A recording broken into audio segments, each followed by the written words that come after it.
Legal. O que eu quero mostrar para vocês é que esse cara, olha só, eu já tenho aqui 5 mais 4 mais 3 mais 2 mais 1. Deixa eu botar aqui, ó. 5 mais 4 mais 3 mais 2 mais 2 mais 1. Eu já tenho por volta de 15 trocas acumuladas para 5 números, né? Na verdade, para 4 números, né? Porque o primeiro, a gente começa no primeiro. 15 trocas para 4 números. Ora, 15 para 4, né? É quase 16 para 4. O que é 16 para 4? Qual é a relação entre o número 4 e o número 16? Como é que eu descubro a relação entre números?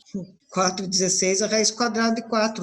Perfeito. 16 dividido por 4 dá 4. Então, existe uma relação quadrática. Significa que para o 12, se a gente seguir esse número aqui, esse processo aqui todo, significa que na hora que eu chegar no 12, 12 vezes 12, vai ter 144 trocas. Por quê? Porque esse cara aqui tem que ir para a primeira posição. Então, vai comparar com esse, comparar com esse, comparar com esse.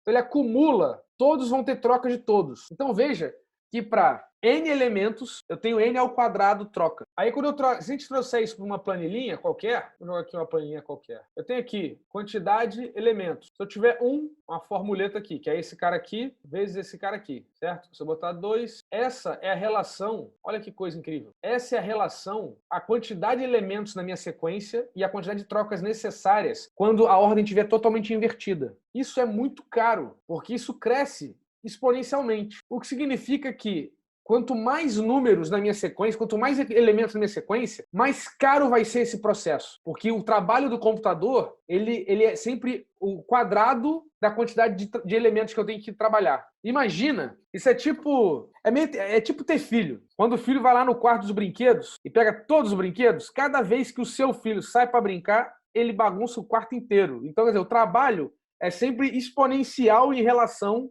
a quantidade de elementos que você tem, que são as crianças brincando. Se eu botar um gráfico desse cara aqui, deixa eu botar aqui um gráfico, ele deve ter aqui um gráfico. Olha que a curva vai subindo, tá vendo? E isso é um problema muito, muito, muito sério na computação. O que eu preciso são de estratégias que não cresçam, né? Isso limita a possibilidade, né? Vamos supor que cada troca dure 1 segundo. Para 30 elementos são 900 segundos. 30 elementos é muito pouco. E, geralmente a gente está trabalhando com uma quantidade absurda. Hoje em dia a gente trabalha com bilhões de elementos. Então esse é um algoritmo ineficiente, né? Ele não funciona bem para uma grande quantidade de elementos. E existem, então, a mesma forma que você tem projetos na sua empresa, você tem projetos no seu trabalho, que dependendo do projeto, a sua equipe não dá conta, tem que trazer mais gente, é porque você sabe que a sua forma de trabalhar não dá conta de entregar naquele prazo com aquelas pessoas, com aqueles recursos que você tem. Então esses arranjos que a gente faz na nossa vida, ele também tem relação com o computador. Só que o computador ele é ainda mais difícil, na minha opinião. Por quê? Porque a gente não consegue pensar fora da caixa. Ele está restrito a essa natureza. A gente acaba conseguindo ser criativo até um certo ponto, mas nunca subvertendo a natureza do computador, que é funcionar dessa maneira. Faz algum sentido isso para vocês? Sim, entendi. Legal. Então, qual é o desejável? Se o ruim é isso aqui, quais são as outras formas que a gente tem, né? Então, o que a gente tem? Vamos fazer um desenho aqui. Aqui, rapaz, o rapaz é um artista. Então, quem são esses caras aqui? Aqui vai ser, vem pra cá, vem pra cá. Temos aqui o tempo e temos aqui... A gente já viu, aí aqui ele deve ter algum... A gente já viu que é um problema. É um problema quando a gente tem esse tipo de comportamento aqui. Vou pegar esse cara aqui, vamos colorir ele com vermelho. Ele é bem preocupante, é ruim. Existem outras alternativas, a gente não está preso só nisso aí. Eu posso pegar esse cara aqui. Qual seria uma coisa ideal? O que vocês imaginam de ideal? É que eu tivesse, por exemplo, independente da quantidade de dados, que é o sonho da computação. Independente da quantidade de dados, que eu tivesse um tempo constante. Você é vermelho. Você é azul porque você é lindo. Então, imagina, né? Imagina que você pudesse, independente de quanto você corre, certo? O que custa para você é a mesma coisa. Né? Você não fica cansado. Você está sempre... A sua energia se mantém, a sua potência se mantém. No caso aqui, a gente fala em relação a tempo. Mas se eu pudesse me teletransportar, independente da distância que eu percorro, o tempo seria o mesmo, se eu pudesse me transportar para qualquer lugar do mundo, né, da galáxia. Na computação também é assim. Existem algumas estratégias que o computador permite você fazer que, independente da quantidade de dados, o tempo é constante, é o mesmo tempo. Ou ele evolui nessa natureza. E tem outra estratégia, que é a estratégia quando ele cresce junto. Posso pegar aqui, ó, quando ele cresce junto. Esse cara aqui, eu vou botar a corzinha dele, um rosinho. Vou botar aqui amarelo, para ficar... Cor de burro quando foge. E existe uma outra... Então significa o quê? Que o tempo cresce linearmente com a quantidade de dados que você está processando, correto? Tranquilo até aqui? Está acompanhando? Aqui é ao quadrado, aqui é constante, aqui é linear. E existem estratégias que vou até botar uma outra cor, que é nessa forma assim, ó, que ela cresce, isso aqui também é bem legal, ela cresce de uma maneira logarítmica. Então significa o quê?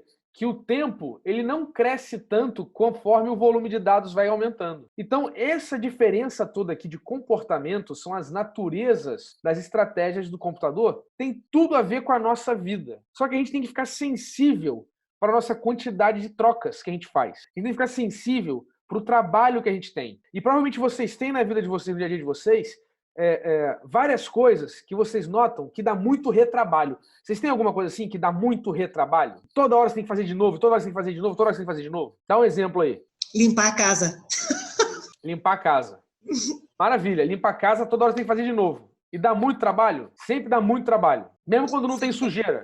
É igual você limpar uma casa que não teve... Uma casa que estava fechada e uma casa que tem criança. É mesmo preço? Não, a energia é diferente, correto? Sim, quando tem criança, a sujeira é maior.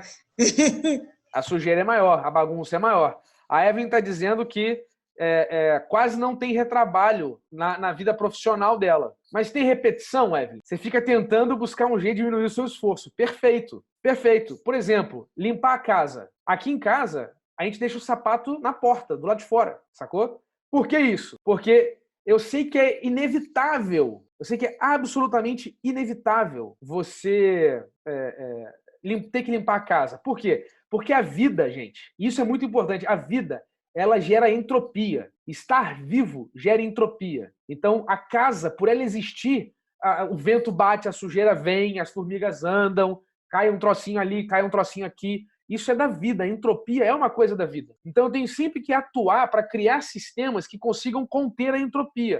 A gente faz isso com o nosso corpo. A gente vai envelhecendo. Não tem como segurar isso. A vida vai acontecendo, a gente vai envelhecendo. O que a gente não quer fazer? Envelhecer rápido demais. Então a gente cria estratégias para tentar diminuir a nossa curva de envelhecimento, né? Fazer com que o envelhecimento, no caso, por exemplo, cirurgias estéticas, tratamentos, alimentação, todo mundo está tentando fazer o quê? Está tentando uma estratégia onde a idade avance, mas o meu sistema, o meu organismo envelheça numa velocidade menor do que a minha idade. Ou seja, é uma busca de algo logarítmico, onde a idade avança, mas o meu sistema ele não avança com a idade. Se você tem uma vida muito doida, né, enche os corres, não sei o que, o que acontece? Qual é a tendência? Que você queima o pavio, né? A idade vai passando e os problemas, o tempo, você está com 30 anos com um corpinho de 90. Vira exponencial o negócio. Ou o normal seria o quê? Você ter uma evolução linear, onde você tem 30 anos com um corpinho de 30 anos. E qual é o sonho de consumo de todo mundo? É chegar numa tecnologia em que você tenha 150 anos com um corpinho de 20. E aí você vai ter 2.000 anos com um corpinho de 20. Né? Impossível isso. A gente não consegue dar conta disso, porque geralmente sistemas complexos eles têm sempre entropia. E a entropia ela é muito difícil de você resolver. Então, esses dilemas, eles acontecem o tempo inteiro no nosso dia a dia. E é interessante ver como, olha, pessoas metódicas são geralmente pessoas que vão criando essas estratégias para reduzir o esforço. Então, estratégias como deixar o sapato fora de casa, vai reduzir a quantidade, vai varrer mais rápido, porque não vai ter a sujeira da rua na casa. Né? Você sistematizar uma forma de nunca perder um boleto, vai reduzir o custo de multa, e juros e por aí vai. Né? Então, tudo isso, tudo que a gente faz na nossa vida, tudo que a gente faz no computador é gestão desses recursos de tempo e espaço, onde espaço não representa necessariamente só espaço, mas representa potencial, né? Representa os recursos que você tem em mão. No computador, o espaço é literalmente espaço em memória. Eu tenho estratégias que às vezes o tempo é baixo, mas a memória, ele usa muita memória. Então você vai sempre trocando. Você pode ter, por exemplo, 3 faxineiras. Se você tivesse 3 faxineiras, cada uma cuida de um cômodo, você ia gastar mais dinheiro, mas ia ter menos tempo para deixar a casa limpa. Agora tem um balanço nisso. Se você tiver uma faxineira, você às vezes leva um dia inteiro dela trabalhando e você gasta um determinado tempo, né? Dinheiro e por aí vai. Agora, se você faz você mesmo, você economiza uma puta grana, mas você gasta sua energia e seu tempo. Então, esse trade-off, né? Esse balanço, essas escolhas que a gente tem que fazer na vida, é em tudo. É desde o que a gente vai estudar, de como a gente vai estudar, até como é que a gente vai organizar a empresa, que mercado a gente vai atacar, como que eu vendo o meu produto? Como que eu vou me posicionar profissionalmente? Isso está sempre na nossa vida.